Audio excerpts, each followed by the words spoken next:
to Fromania Bricks, and welcome back to the world's fanciest LEGO recording studio that you're ever going to find when you're visiting our house, and up on the second floor. And on this room. In this room. And welcome back to the LEGO table, where we have a true classic LEGO set to share with you guys today.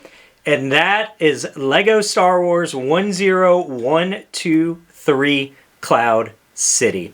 But Micah, before we get into this beautiful LEGO set, I wanted to know if you knew about what was going on in Ireland. What? Their capital city is growing at an exponential rate. Did you know that? Yes, every day it's doubling. So two fish, they were in a tank together. Mm-hmm. And one fish looked at the other fish. You know what he said? What? How do you drive this thing? That's funny. Two soldiers were in a tank together. And they looked at each other. And do you know what they said? What?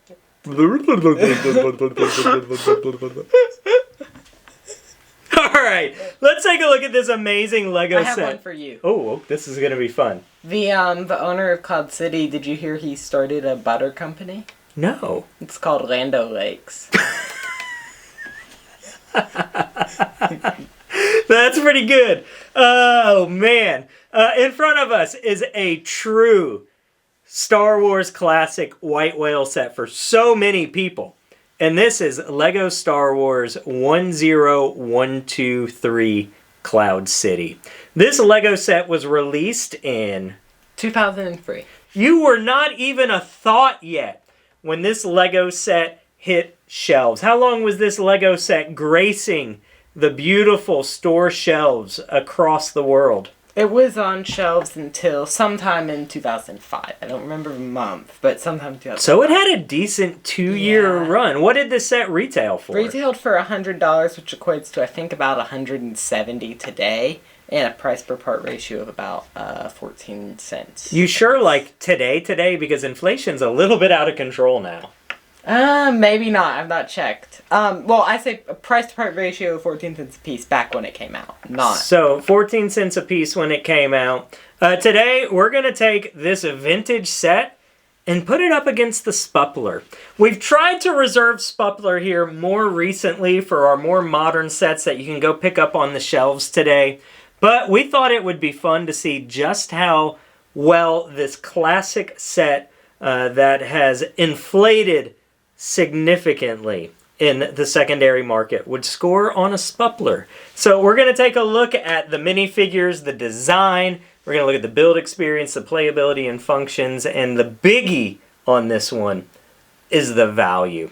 So let's jump right in and talk about the visual look of this set. We are comparing this to Cloud City, which was from Attack of the Clones? No. It was from Revenge of the Sith? No. It was from The Force Awakens? No. It was from A New Hope? No. It was from... I don't know. What? I'm not telling you. You have to keep guessing. Revenge of the Sith. Okay. You've got A New Hope. You've got Return of the Jedi. No. You've got... Yeah, Return of the Jedi's a movie. Well, yes, but it wasn't from Return of the Jedi. You've got Clone Wars. That's not a movie. You've got Han Solo. You're hurting my heart. I don't know. Help me. What's it It's from? like the most... outside of A New Hope, it's probably like the most iconic... Revenge of the Sith. No. The Return of the Jedi. Yeah. I So it don't goes know. A New Hope. Yes.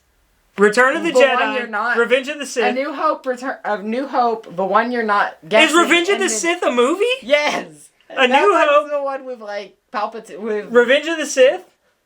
A New Hope. No. Return of the Jedi. No. So The it Force goes Awakens. A New Hope, then the one you're not guessing, then Return of a Jedi. What's in between A New Hope and Return of a Jedi?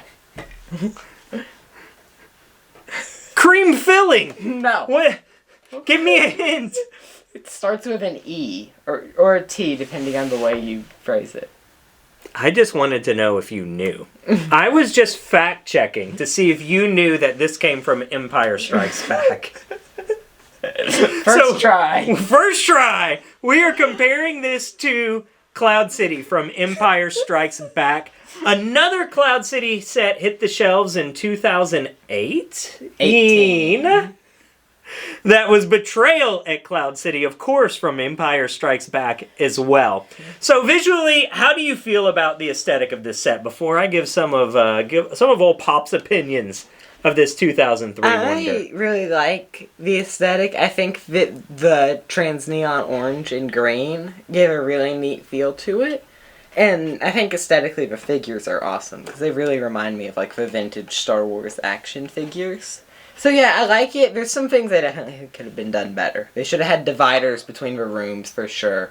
But I think for what it is, for the size that they were going for, it's a nice, neat way to display all the iconic Cloud City scenes in a row. It's a nice display that's not going to take up too much shelf space. And I think that it's what I have to remember is that this was designed to be a play set. Yes, and it is a play set. It wasn't designed to be like Cloud City. Because when I think of Cloud City, I think of like the Jetsons, right? Like these cool, like space-like buildings, and this is not that. So when I look at it, it's unexciting to me. Can I be honest? Like, I look at this, I know that people pay crazy amounts of money for this set, and I look at it, and it's kind of boring for me to look at. I think that the colors make it very exciting to look at. I mean, gray, the color of depression. Well, no, I mean like the trans neon orange and green and the red and they decided to make it a little less depressing by putting all of the bright and the fluorescent. random plant. You have a random dead plant. What's really cool is you display this in your case in your bedroom, and a lot of these translucent pieces get a really cool glow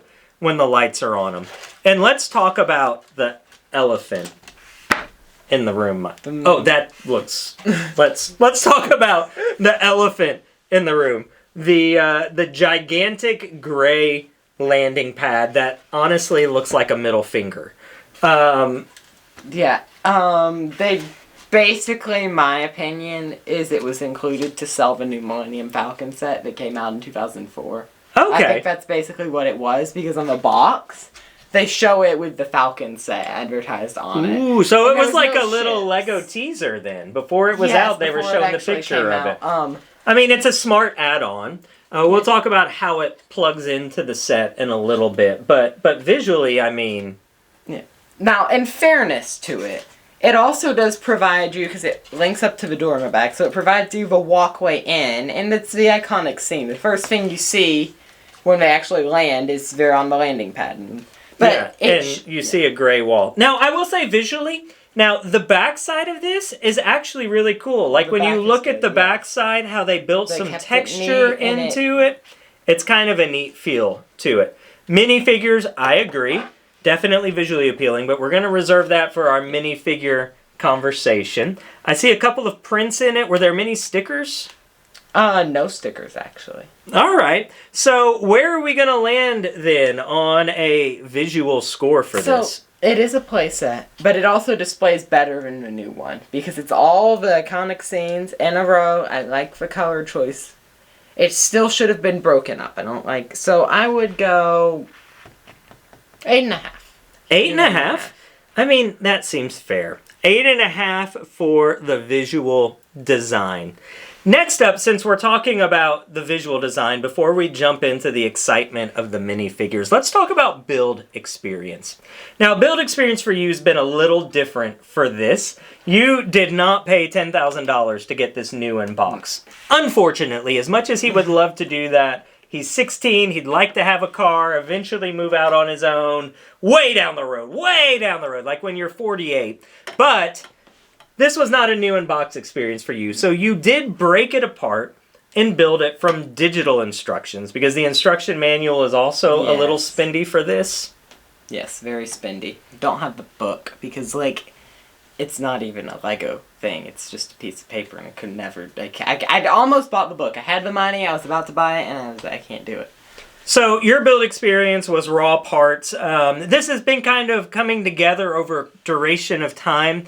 The minifigures came in different bits. The actual playset itself was a Facebook Marketplace purchase in which you then had to finish a couple of bits. But at its bare bones, it got broken down into a pile of bricks twice. Yeah. One time on purpose, one time unintentionally. Tell me about the build experience. Okay. So it actually was a bit nicer to build because, so bag 1 is the figures, bag 2 Oh, whoa, is, all of the figs were in bag one 1 bag? was just the figures. What? Then these 3 sections each were their own bag, and the landing pad was a bag.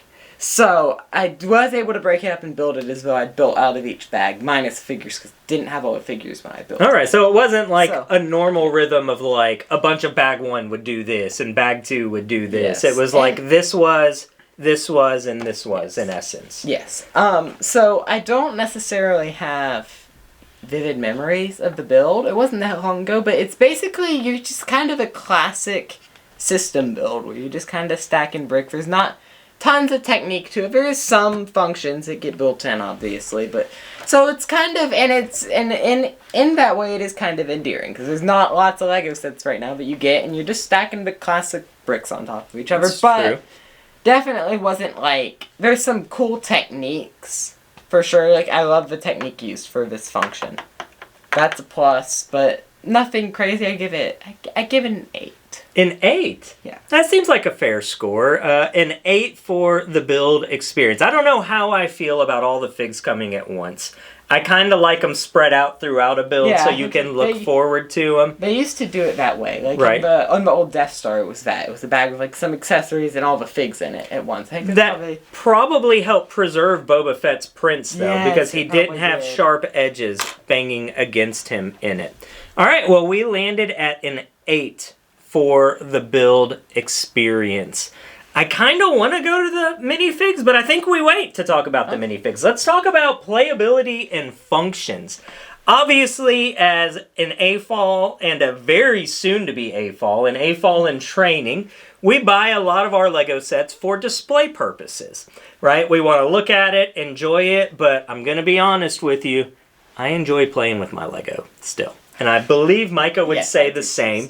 And this set actually has some really neat functions tucked away within it. So when we talk about playability and functions, we just talk about how playable is the set. Is there any neat little things built within it? And there's some fun treasures built within this set. So tell me a little bit about what this set actually does, Micah. All right, so let's start with the little chamber here where Han Solo gets frozen in carbonite, Micah. And tell me a little bit about the carbonite chamber. So you stick Han right there. So this is the carbonite scene. This is the famous scene of Han Leia where he gets frozen into a big block of carbonite.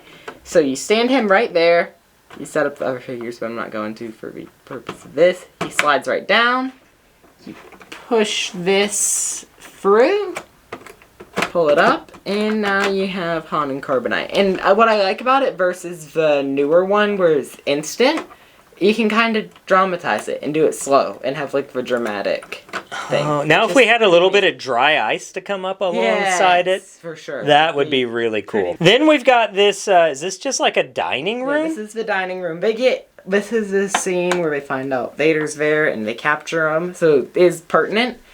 There's cups on the table, so I guess you could act out Star Wars tea time if you want to. Tea time? But the main actual function here, so you'd have your landing pad back here with the pathway on it.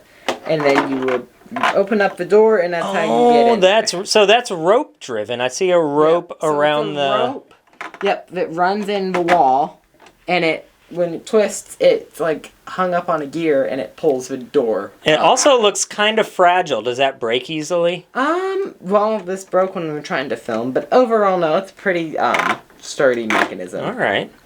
Then next to it, we've got this next room here, which is, I don't know, what is this room that I'm looking at? I honestly don't know what happened there, like, in Cloud City in everyday life, but this is the room where Darth Vader and Luke Skywalker battle. And you can, right here, if you just pull up this little tab ever so slightly, it'll knock Vader over. Oh, that caused chaos. So in the movie, this recreates a scene where they're fighting. Darth Vader is throwing stuff at Luke, and then he blows the window open like that. Oh, and it launches them out. Yeah, so it's pretty fun. And then the last area, no play function here, but you can recreate the iconic scene from your favorite Star Wars movie that you were so excited to tell me about, where Luke's hanging there and Darth Vader tells him he's his father. So we've got loads of functions built into it. As Micah said, as the door comes up, the landing pad is clipped onto the back. If you have like the USS Enterprise, it can land on the landing pad in the back, and Spock and his crew can step into Cloud City. Micah, where would you score this one? I honestly have no complaints. I give it a 10. A 10? Yeah, they got all the things it needed to have, so. Ooh, exciting. All right, next up is the biggie. Let's jump in and talk about the minifigures. When this set hit shelves, it came with 7 minifigures. 8 if you're counting Carbonite Hans, which, do they count him as a minifigure? No, they actually don't, but all right. I think he deserves to sit very well. Well, tell me the figs that we've got here. Han Solo, Stormtrooper, exclusive Boba Fett, Darth Vader, exclusive Lando, exclusive Luke, exclusive Leia, and then Han Solo and Carbonite. Wow, so quite a few of these are exclusive figs that only came in this set. As we know, and as a lot of you probably know, the one standout is Cloud City Boba Fett. What makes Cloud City Boba Fett such a desirable minifigure, Micah? Well, there's the rarity of the set. I believe it was mostly exclusive to LEGO stores, so set was rare, harder to get. Not a popular set, as far as I can tell when it came out. He has arm print. He was the first minifigure to have printed arms, but I really think that most of what it comes down to is because it's Boba Fett. And people love Boba Fett. Like, right, so to get one with the original arm printing, there's just, it became almost like folk legend, like you have to have this. Yeah, so it became that, and then popularity would have grown from that, because when you look at the other figures who are exclusive, and Lando, he should be the most expensive one, because that cape frays easily. But he's only like 300. Luke's about a little less only than that. 300? Well, I'm just saying in comparison to Boba. Leia's like 150, 200. So. Alright, so let's run through this. Leia is an average of 150, 200. Yep. Luke would be an average of... probably about just under 300. Mine was less than what it's worth, I think. I got a good deal on mine. Right. But then Lando is around 300. 300. Maybe your cape... more with a good cape. Your cape does have a little bit of fraying on it. I feel like I could get a lighter and clean this up. No. Like, I could singe these loose ends, and we could have him looking spiffy and new. I don't want to... Or I could cut all the edges off. No. Yeah. Darth Vader, what's his range? I honestly don't know. Probably 10 or 20. Like, he's not exclusive. So I could have a Cloud City Vader and be like, booyah, exclusive fig. No, he's not exclusive. Oh, so. Well, booyah, I bought this for $5 at the flea market.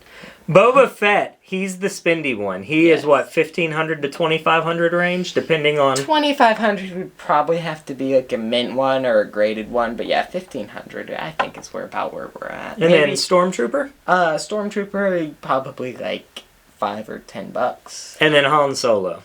More like 30 to 40. Not mine. Mine's a bit beat up, but yeah. So he almost would have been exclusive. He came in like one of those little sets, like the one for battle droids that I got. Right. That was like the cards, the stand and the card behind him. Otherwise, if not for that, he would have been exclusive to this. So he almost was exclusive. I feel like the design of these figs for 2003 is a really good design. Yes. Like, I think they did a good job designing these figs. Kind of like very Lego compared to a lot of the other ones that are so realistic it doesn't even feel Lego as much. And they're just very, I don't know, they're very endearing. I feel like if I was going to design Star Trek figs, they would have come out just as good as this. No, it's not Star Trek.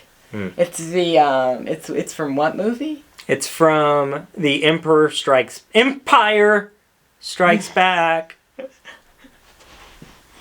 These, again, have kind of come in time. You did not go out, just buy this entire set, all these figs at once. It's been a slow roll that all started with Boba Fett. Yes. And then it escalated So quickly. I sold almost my entire Star Wars action figure collection to buy the one Boba Fett. I got pretty much everything else here for my birthday the next year, but Boba Fett was like... Birthday from like all From family. everyone. Everyone. Yeah, everyone. Let's clarify that. So how are you going to score the minifigs? I think I know where you're going to land on this, but I just want to hear you say it. I mean, there was definitely some characters that should have been there, but the ones that are there are so good that I'm still going to give them a 10. A 10.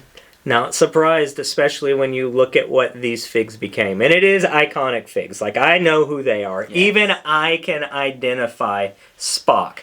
Like, I'm on it. So, a 10 for minifigs, which brings us to our final category, which is value. Value is not just price per part, but was it worth what you paid for that part? You said when this retailed, it was $100? Yes. Primarily at Lego Store. What have I heard about? Why am I associating Toys R Us with this set for some reason? So it's murky. What I hear generally is that it was Lego Store exclusive. But I do hear people who claim to have bought it somewhere other than Lego Store. Right. So I wonder if maybe it didn't sell well and they started trickling it. I honestly don't know for sure. Yeah, I mean, I would say in 2003, we didn't even have a Lego Store around here. Yeah, so it would have been inaccessible outside of, like, catalog mail order type stuff. Yeah. So, yeah, that could have been part of why it was unsuccessful. And also, the equivalent of almost $200. That's a lot for what you get here. 7 figures. A lot of the space and bulk of it is taken up by empty landing pad. So it was a lot. I understand why it maybe didn't sell so well. Yeah, I wish I could figure out why I have Toys R Us associated with it. So price per part was around 14 cents a part then. Yes. If you look at it today, if you want to buy this set new sealed in a box, we've seen a graded version for as high as $10,000. And we've seen them, as low as $7,000 or $8,000? Yeah, $7,000 or $8,000 is probably what you could get one that's a used box, not a great box. Right. And then pre-owned without a box and book around $2,000 to $3,000. Probably around $2,250, $2,500 would be my estimate for it. But, like, I just looked, I saw one that sold for $2,750 with a book, and the book is about $100. So. Okay. All right. Well, that's not that unreasonable for a book either. So if you want to pick it up today, there's a lot of value in the minifigs. You certainly do not maintain the value of a sealed one to a used one. There are some sets that disparity between sealed and open isn't very wide. This one has a huge gap. Now, where we're stuck, in a Spuppler, we're going, is it worth the price? If you would have bought this at $100, that's one thing. Buying it what it is now is another thing. So we got to kind of like marry the two and figure out the value. So talk to me. So first I want to give a fun fact, because I punched in my calculator. Currently buying a used one at about $2,500. The price per part would be about $3.50. $3.50. So this 1x1 round stud would be $3.50. That's an expensive Star Wars tea time.